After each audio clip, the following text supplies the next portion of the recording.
Picture this: a young prince trained by the greatest minds of ancient Greece, destined to build the largest empire the world had ever seen. This is the story of Alexander the Great. Born in 356 BCE in Macedonia, Alexander wasn't your typical royal kid. While other princes were probably playing with toys, he was being tutored by none other than Aristotle himself. Yeah, that Aristotle.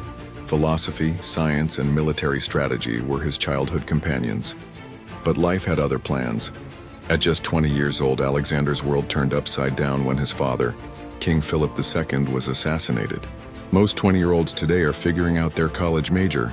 Alexander, he had to figure out how to rule a kingdom.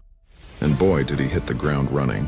When some Greek cities thought they could break free during this transition, Alexander showed them exactly why that was a bad idea. He marched south and made an example of Thebes, destroying the city completely. Message received: don't mess with the new king. But Alexander wasn't satisfied with just keeping his father's kingdom. He had bigger dreams, much bigger. He set his sights on the mighty Persian Empire, the superpower of the ancient world.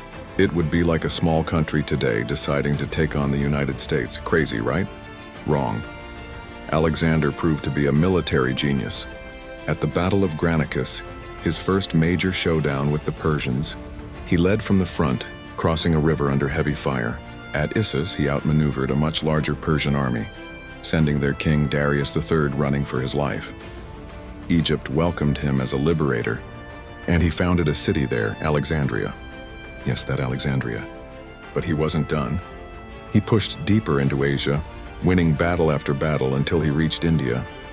By the time he was 30, Alexander had built an empire stretching from Greece to India. Here's the wild part: he never lost a battle, not one. But at the height of his power, at just 32 years old, Alexander died in Babylon. Some say it was poison, others say it was disease.